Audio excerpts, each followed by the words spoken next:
Um, as far as we can understand, the federal government is going to be centering a big agenda on trafficking.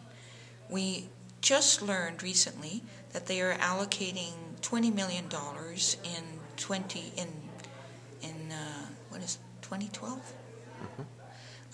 for trafficking efforts, but we don't have any detail around what they're going to use that money for.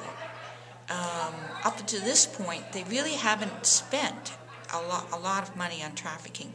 They spent their resources on training, border people, border officials, police, CRCMP, but they haven't done, they have Crime Stoppers with a hotline now for trafficking, but they haven't done any community-based work on trafficking. And what we do understand about them is that they are confused. They believe that sex work and trafficking are the same, and they're extraordinarily different.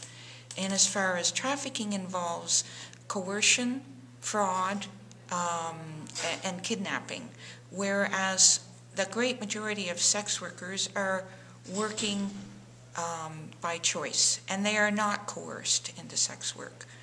We're talking about adult consensual sex work.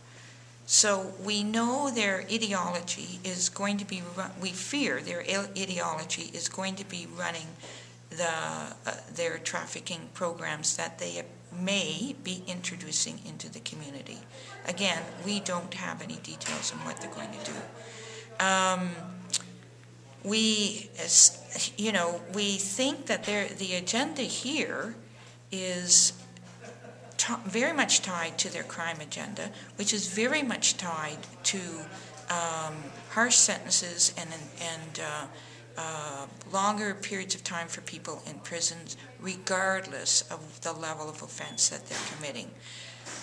We know that they have programs that supposedly permit trafficked women some access to social services, some access to legal assistance, but we also know that by and large, the great majority of women who are trafficked into Canada are deported very quickly, certainly by the end of 6 months, and especially if they're not prepared to testify against their traffickers. Do you have any concerns that the City of Vancouver is directing its program in a way that it can collect federal government revenue to advance the federal government's agenda with respect to sex work? I have that concern about every province and every city in this country, because I don't believe that at the local level that there is a lot of expertise around trafficking, around around what needs to be done to combat trafficking, and around who governments need to talk to. For example, sex workers are almost never consulted on trafficking issues. I would just say never consulted, yet they are the people who are closest to the ground on these issues and would be the best source of information, not to mention the best people to develop public awareness campaigns on trafficking. Well, why wouldn't they consult with sex workers if they are so well suited to help them achieve?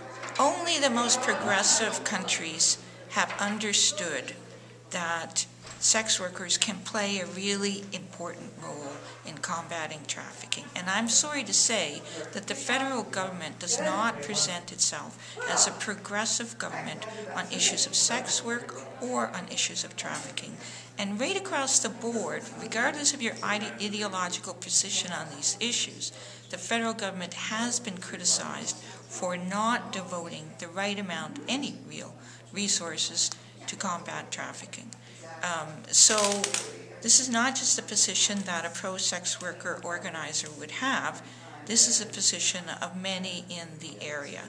However, it's also potentially very dangerous for sex workers to have a federal government tramping around, doing work around trafficking when they don't make a distinction between trafficking and sex work. And what is the consequence for sex workers?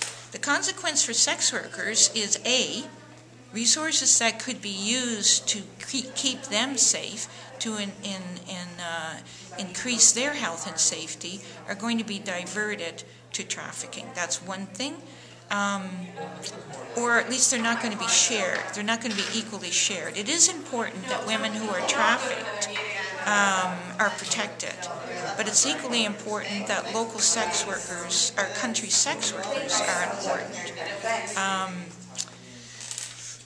I'll have to stop now, but because I'm missing another